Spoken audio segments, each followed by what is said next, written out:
Hello friends, അസ്സലാമു അലൈക്കും. എല്ലാവർക്കും എൻ്റെ പുതിയ വീഡിയോയിലേക്ക് സ്വാഗതം. അപ്പോൾ എൻ്റെ പൊന്നുമോളുടെ ദിയമോളുടെ ബർത്ത്ഡേ ആയിരുന്നു കേട്ടൊന്ന്. അപ്പോൾ ബർത്ത്ഡേ വിഷ് ചെയ്ത എല്ലാവർക്കും ഒരുപാട് താങ്ക്സ് ഉണ്ട്. അപ്പോൾ എൻ്റെ മോൾക്ക് ആരോഗ്യം ആയുസ്സും പഠിച്ചു നീട്ടി കൊടുക്കണേ എന്ന് ഞാൻ 1000 വട്ടം ദുആ ചെയ്യാണ്. അതിൻ്റെ കൂടെ നിങ്ങളും ദുആ ചെയ്യണം കേട്ടോ. അപ്പോൾ ഇന്നത്തെ എൻ്റെ വിശേഷങ്ങളൊക്കെ ഒന്ന് കണ്ട് നിങ്ങൾക്ക് ഇഷ്ടമാണെങ്കിൽ ഒന്ന് സബ്സ്ക്രൈബ് ചെയ്യാനും കൂടെ തന്നെ ലൈക്ക് ചെയ്യാനും കമൻറ്റ് ചെയ്യാനും ഷെയർ ചെയ്യാനും മറന്നു പോകല്ലേ കേട്ടോ. അപ്പോൾ ഇന്നത്തെ വിശേഷം എന്താണെന്ന് ചോദിച്ചാൽ ഡേ മൈ ലൈഫ് ഒന്നല്ല കേട്ടോ. ഇന്നൊരു പുളിയിഞ്ചി ഉണ്ടാക്കിയ ഒരു വീഡിയോ ആണ്. ഇഞ്ചിപ്പുളിയില്ലേ, അപ്പോൾ അതിൻ്റെ വീഡിയോ ആണ് കേട്ടോ. അപ്പോൾ വീഡിയോ എല്ലാവരും സ്കിപ്പ് ചെയ്യാതെ കാണാനും മറക്കല്ലേ കേട്ടോ. അപ്പോൾ അതിന് വേണ്ടിയിട്ട് നമുക്കിതാ കുറച്ച് പുളി എടുത്തിട്ട് ചൂടുവെള്ളത്തിലിട്ട് വെച്ചിട്ടുണ്ട്. പിന്നെ കുറച്ച് 2-3 പച്ചമുളക് ചെറുതായിട്ട് മുറിച്ചെടുത്തിട്ടുണ്ട്. 2 വറ്റമുളക് എടുത്തിട്ടുണ്ട്. ഒരു പിടിയോളം നമുക്ക് ഇഞ്ചി ചെറുതായിട്ട് കുനുകുനെ അരിഞ്ഞെടുത്തിട്ട് വെച്ചിട്ടുണ്ട് കേട്ടോ. പിന്നെ നമുക്ക് വെളുത്തുള്ളിയും കറിവേപ്പിൻ്റെ ഇലയും ഉണ്ടെങ്കിൽ നമുക്ക് ഈ സംഭവം റെഡിയാക്കാം. അപ്പോൾ ഇഞ്ചിപ്പുളി എന്നുള്ളത് നമ്മുടെ അടുത്തുള്ള വീട്ടിലൊക്കെ ചേച്ചിമാരൊക്കെ ഉണ്ടാക്കുന്ന ആ ഒരു ടേസ്റ്റിലല്ല കേട്ടോ. ഇത് ഞങ്ങൾ മലപ്പുറത്തേര് ഞങ്ങൾ ഉണ്ടാക്കുന്ന ഒരു എന്താണ് കേട്ടോ, ഇഞ്ചിക്കറിയാണ്. അപ്പോൾ പലരും പല തരത്തിലാവുമല്ലോ ഉണ്ടാക്കുന്നത്. അപ്പോൾ അതിന് വേണ്ടിയിട്ട് നമ്മളിതാ കുറച്ച് പുളിവെള്ളം എടുത്തിട്ട് അടുപ്പത്ത് വെച്ചിട്ടുണ്ട് കേട്ടോ. എന്നിട്ട് ചെറുതായിട്ട് സ്ലോ ആക്കിയിട്ട് ഒന്ന് തിളപ്പിച്ചെടുക്കുകയാണേ. അപ്പോൾ അതിന് ശേഷം നമുക്ക് ഒരു ചീനച്ചട്ടി വെച്ചിട്ട് അതിലേക്ക് കുറച്ച് വെളിച്ചെണ്ണ ഒഴിച്ച് കൊടുക്കാം. പിന്നെ കടുകിട്ടിട്ട് ഒന്ന് പൊട്ടിച്ചെടുക്കാം കേട്ടോ. അപ്പോൾ ഇതാ ഒരു പിടി കടുകിട്ടിട്ട് കടുക് പൊട്ടിച്ചെടുത്തിട്ടുണ്ട്. അപ്പോൾ കടുകൊക്കെ കുറച്ചാണ് ഇഷ്ടമെങ്കിൽ കുറച്ചെടുക്കുക. അപ്പോൾ ആവശ്യത്തിന് എടുക്കുക കേട്ടോ. അപ്പോൾ ഞാനിതാ 1 ടീസ്പൂണോളം കടുക് എടുത്തിട്ട് ഒന്ന് പൊട്ടിച്ചെടുത്തിട്ടുണ്ട്. പിന്നെ അതിലേക്ക് കുറച്ച് ഉലുവ എടുത്തിട്ട് അതും ഒന്ന് പൊട്ടിക്കാം കേട്ടോ. അപ്പോൾ അടിപൊളി ടേസ്റ്റാണ് കേട്ടോ ഈ ഇഞ്ചിക്കറി. അപ്പോൾ ഞങ്ങൾ ഇഞ്ചിക്കറിയെന്നും ഇതിന് പുളിയിഞ്ചിയൊന്നും പറയും കേട്ടോ. പുളിയിഞ്ചി കുറച്ച് കട്ടിയിലായിരിക്കും ഉണ്ടാക്കുക. പക്ഷേ ചിലവർ ഇതിന് ഇഞ്ചിപ്പുളിയെന്നും പിന്നെ പുളിയിഞ്ചിയെന്നും പറയും കേട്ടോ. അപ്പോൾ രണ്ടും വേറെ വേറെയാണ്. അപ്പോൾ നമ്മളിതാ കുറച്ച് അതിലേക്ക് ഉലുവ ഇട്ടിട്ട് ഒന്ന് പൊട്ടിച്ചെടുത്തിട്ടുണ്ട്. അതിനുശേഷം അതിലേക്ക് നമ്മുടെ വെളുത്തുള്ളിനെ ചെറുതായിട്ട് മുറിച്ചെടുത്തിട്ടുണ്ടായിരുന്നു, അതിട്ട് കൊടുക്കാം കേട്ടോ. അപ്പോൾ വെളുത്തുള്ളിയും ചെറിയ ഉള്ളിയും ഒക്കെ വേണമെങ്കിൽ ഇട്ട് കൊടുക്കാം. അപ്പോൾ ഞാൻ ചെറിയ ഉള്ളി എടുത്തിട്ടില്ല കേട്ടോ. അപ്പോൾ വെളുത്തുള്ളി കുനുകുനിയെ നനഞ്ഞെടുത്തിട്ടുണ്ടായിരുന്നു. ഒരു 4-5 എടുത്തിട്ടുള്ളൂ കേട്ടോ. ഒരു വലുതായിരുന്നു. അപ്പോൾ ഒരു 4-5 എടുത്തിട്ടുണ്ട്. വെളുത്തുള്ളിയൊക്കെ നിങ്ങൾ ഇഷ്ടം പോലെ എടുക്കുക കേട്ടോ. കുറച്ചെടുത്താൽ നല്ലതൊക്കെ തന്നെയാണ്. പക്ഷേ അതിൻ്റെ ടേസ്റ്റ് എല്ലാത്തിനും അതിൻ്റേതായ ഒരു ടേസ്റ്റ് ഉണ്ടല്ലോ. അപ്പോൾ അതിന് ഞാൻ കുറച്ച് എടുത്തിട്ടുള്ളൂ കേട്ടോ. പിന്നെ അതിന് ശേഷം ഒരു 4-5 പച്ചമുളക് എടുത്തിട്ട് ചെറുതായിട്ട് മുറിച്ചെടുത്തിട്ടുണ്ടായിരുന്നു. അപ്പോൾ അതൊന്ന് അതിലേക്ക് ഇട്ട് കൊടുത്തിട്ടുണ്ട്. 2 വറ്റൽമുളക് ഇട്ട് കൊടുത്തിട്ടുണ്ട് കേട്ടോ. എന്നിട്ട് നന്നായിട്ട് വഴറ്റിയെടുക്കുക. അപ്പോൾ ഈ വെളുത്തുള്ളിയുടെ ടേസ്റ്റ് എനിക്ക് ഭയങ്കര ഇഷ്ടമാണ് കേട്ടോ. ഈ വെളുത്തുള്ളി എന്ന് പറഞ്ഞിട്ടുണ്ടെങ്കിൽ സംഭവം നല്ലതാണല്ലോ. അപ്പോൾ എനിക്ക് നല്ല ഇഷ്ടമാണ് കേട്ടോ. എന്ത് കറിയിലും എന്തിലിടുന്നത് വെളുത്തുള്ളി ഇടുന്നത് ഇഷ്ടമാണ്. അപ്പോൾ നിങ്ങൾക്ക് ഇഷ്ടമാണെങ്കിൽ കൂടുതലെടുക്കുക. അപ്പോൾ നമുക്കിതാ നിങ്ങളുടെ വീട്ടിൽ ഒരുപാട് പേരൊക്കെ ഉണ്ടെങ്കിൽ അതിനനുസരിച്ചിട്ട് എടുക്കുക കേട്ടോ. നമുക്ക് ഇഞ്ചി ഒരു വലിയ കഷ്ണം ഉണ്ടായിരുന്നുള്ളൂ. പിന്നെ കൂടുതലായിട്ടൊന്നും ഉണ്ടായിരുന്നില്ല കേട്ടോ. അപ്പോൾ ഞാൻ അതിനനുസരിച്ചിട്ടുള്ള സാധനങ്ങൾ മാത്രമാണ് എടുത്തിരിക്കുന്നത്. അപ്പോൾ അതിലേക്ക് ആവശ്യമുള്ള നമുക്ക് കറിവേപ്പിൻ്റെ ഇല ഇട്ട് കൊടുക്കാം കേട്ടോ.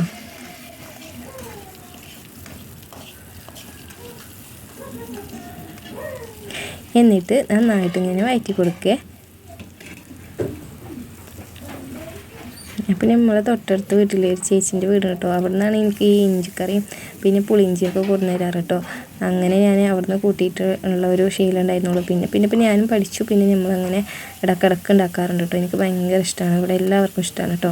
അപ്പോൾ നമുക്കിതാ വെളുത്തുള്ളി ഇതൊക്കെ ഒന്ന് വഴറ്റി വന്നതിന് ശേഷം അതിലേക്ക് നമുക്കിതാ നമ്മൾ ഇഞ്ചി കുനുകുനയാന്ന് പറഞ്ഞിട്ടില്ലേ, അപ്പോൾ അതൊന്ന് ഇട്ട് കൊടുക്കുക. അപ്പോൾ എനിക്കിതിൻ്റെ സ്മെല്ലൊക്കെ കേൾക്കുമ്പോൾ പെട്ടെന്ന് അലർജിയുടെ ആ തുമ്മൽ വരും കേട്ടോ. അപ്പോൾ ഞാനതാണ് തുമ്മിങ്ങാണ്ടിരിക്കുന്ന കാരണമാണ് നമ്മളെ ഫോൺ ഇങ്ങനെ ഇളകിങ്ങാണ്ടിരിക്കുന്നത് കേട്ടോ. എന്ത് വീഡിയോ എടുക്കുമ്പോഴും ഇങ്ങനെ ഒരു അവസ്ഥ വരാറുണ്ട്. അപ്പോൾ അതിനുശേഷം അതിലേക്ക് കായപ്പൊടി ഇട്ട് കൊടുക്കാം. നമുക്ക് കായപ്പൊടി ഉണ്ടായിരുന്നില്ല വീട്ടിൽ. അപ്പോൾ അതുകൊണ്ട് ഞാനൊരു ചെറിയ കഷ്ണം കായമാണ് കേട്ടോ ഇട്ട് കൊടുത്തിരുന്നത്. അപ്പോൾ കായപ്പൊടി കേട്ടോ ഏറ്റവും നല്ലത്. ഇത് കായല്ലേ, 2 തരം കായപ്പൊടിയുണ്ട്, കായുണ്ടല്ലോ, എന്താ പറയുക ഒന്നും അറിയില്ല കേട്ടോ. അപ്പോൾ അതിനുശേഷം നമുക്കതിലേക്ക് ആവശ്യത്തിനുള്ള മുളക് പൊടി ഇട്ട് കൊടുക്കാം കേട്ടോ. 2 ടീസ്പൂണോളം മുളക് പൊടി ഇട്ട് കൊടുത്തിട്ടുണ്ട്. അപ്പോൾ അത്യാവശ്യത്തിന് എരിവും പുളിയും മധുരം ഒക്കെ ഉള്ള ഒരു ഇഞ്ചിക്കറിയാണ് കേട്ടോ അത്. പിന്നെ ആവശ്യത്തിനുള്ള മഞ്ഞൾപ്പൊടി ഇട്ട് കൊടുത്തിട്ടുണ്ട്.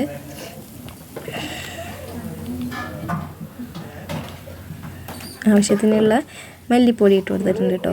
അങ്ങനെ മല്ലിപ്പൊടിയും മഞ്ഞൾപ്പൊടിയും മുളക് പൊടിയും ഇട്ടിട്ട് നന്നായിട്ട് ഒന്ന് വഴറ്റിയെടുക്കാം കേട്ടോ.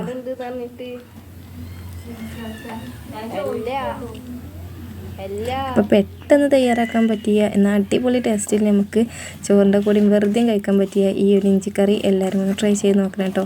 അപ്പോൾ അതിനുശേഷം ഞാനിതാ ഈ ഒരു മസാലക്കൂട്ട് നന്നായിട്ട് ഇളക്കി കൊടുത്തിട്ടുണ്ട്. അപ്പോൾ നമുക്ക് മുളക് പൊടിയും മഞ്ഞൾപ്പൊടിയും പിന്നെ മല്ലിപ്പൊടിയും പിന്നെ കുറച്ച് ആവശ്യത്തിനുള്ള ഉപ്പും ഇതിലിട്ട് കൊടുക്കണം കേട്ടോ.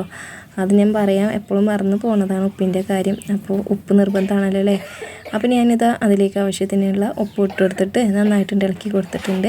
അപ്പോൾ ഇപ്പുറത്ത് നമ്മളെ പുളിയുടെ ആ വെള്ളമല്ലേ അതൊന്നിങ്ങനെ ചെറുതായിട്ട് ഇങ്ങനെ ചൂടായിട്ട് വന്നിട്ടുണ്ടായിരുന്നു. അപ്പോൾ അതിലേക്ക് ആവശ്യത്തിനുള്ള ശർക്കര ഇട്ട് കൊടുത്തിട്ടുണ്ട് കേട്ടോ. ഞാൻ ശർക്കര അങ്ങനെ തന്നെയാണ് ചേർത്ത് കൊടുത്തിട്ടാണ്. ആദ്യം ഞാൻ ശർക്കര ഇങ്ങനെ അരിച്ചിട്ട് അരിച്ചെടുത്തിട്ട് അതിൻ്റെ വെള്ളമാണ് കേട്ടോ ഒഴിച്ച് കൊടുക്കൽ. പക്ഷേ ഞാനിത് നല്ല ശർക്കര ആയതുകൊണ്ട് അങ്ങനെ ഇട്ട് കൊടുത്തിട്ടാണ്. നല്ല ശർക്കര കേട്ടോ. അതിന് മുന്നേ ഞാൻ ഉപയോഗിച്ചിട്ടുണ്ടായിരുന്നു. അപ്പോൾ നിങ്ങൾ അങ്ങനെ എങ്ങനെ വെച്ചാൽ നമുക്ക് ഇഷ്ടത്തിന് ചെയ്യാം കേട്ടോ. അപ്പോൾ ശർക്കരക്ക് ബെല്ലം അങ്ങനെ എന്തോന്ന് പറയും പാലക്കാടിലെ, എനിക്കറിയില്ലായിരുന്നു കേട്ടോ. അപ്പോൾ നമ്മൾ കുറേ വീഡിയോസ് നമ്മൾ താത്തമാരൊക്കെ വീഡിയോസ് കണ്ടപ്പോഴാണ് എനിക്കങ്ങനെ ഒരു പേര് തന്നെ അറിയുന്നത് കേട്ടോ. ഞങ്ങളിവിടെ മലപ്പുറക്കാർ ശർക്കര എന്ന് തന്നെയാണ് കേട്ടോ പറയാറ്. ബെല്ലം എന്ന് പറയുന്നത് എനിക്കറിയില്ല. അപ്പോൾ ഇതാ നമ്മൾ ശർക്കരയും ആ പുളിവെള്ളം അങ്ങനെ അടുപ്പത്തിരുന്നിട്ട് ഇങ്ങനെ ലയിച്ചിട്ട് നന്നായിട്ട് കുറുകി വരും കേട്ടോ. അതിന് മുന്നേ തന്നെ നമുക്കിത് ഞാനിപ്പുറം ഗ്യാസിന് ഈ ഒരു അടുപ്പത്ത് തന്നെ ഇങ്ങനെ വെച്ചിട്ടാണ് എന്നോട് മസാലക്കൂട്ടൊക്കെ ഒന്ന് റെഡിയാക്കാൻ വേണ്ടിയിട്ട്.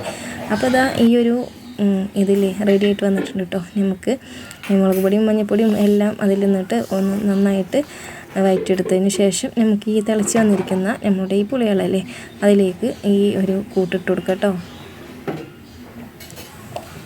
എന്നിട്ട് നന്നായിട്ട് ഒന്ന് വറ്റി വന്നാൽ തിളച്ചിട്ടൊന്ന് വറ്റി വന്നിട്ടുണ്ടെങ്കിൽ നമ്മളെ ഈ ഒരു ഇഞ്ചിക്കറി ഇതാ തയ്യാറായിട്ടുണ്ട്. അപ്പോൾ ഇത്രേ ഉള്ളൂ കേട്ടോ. നമ്മൾ ഇഞ്ചിക്കറിയുടെ ഒരു 10 മിനിറ്റ് ഒന്ന് തയ്യാറാക്കാൻ പറ്റിയ തിളച്ചിട്ട് കുറുകി വന്നിട്ടുണ്ടെങ്കിൽ അപ്പോൾ എല്ലാവരും ഇഞ്ചിക്കറി ചെയ്ത് നോക്കി റെഡി ആയിട്ടുണ്ട് കേട്ടോ. അപ്പോൾ അടിപൊളി ടേസ്റ്റാണ്. അപ്പോൾ നമ്മളെ വീട്ടിൽ എല്ലാവരും കഴിച്ചിട്ടുണ്ടായിരുന്നു. അപ്പോൾ എല്ലാവർക്കും ഇഷ്ടമായിട്ടുണ്ട്. നമ്മൾ ഇഷ്ടമായിട്ടുണ്ടെങ്കിൽ ഇഷ്ടമായി എന്ന് തന്നെ പറയുമല്ലോ. അങ്ങനെ കേട്ടോ. നമുക്ക് അല്ലെങ്കിൽ ഭയങ്കര ചാകരയാവും നമ്മളെ കളിയാക്കൽ കൊണ്ട് കേട്ടോ. അപ്പോൾ എല്ലാവർക്കും ഇഷ്ടമായെന്ന് പറഞ്ഞപ്പോൾ ഒരുപാട് സന്തോഷം തോന്നി. അപ്പോൾ ഇതാ ഇഞ്ചിക്കറി റെഡി ആയിട്ട് വെച്ചിട്ടുണ്ട്. പിന്നെ ചോറിൻ്റെ കൂടെ ഞാൻ ഇന്നലെ കഴിച്ചു കേട്ടോ.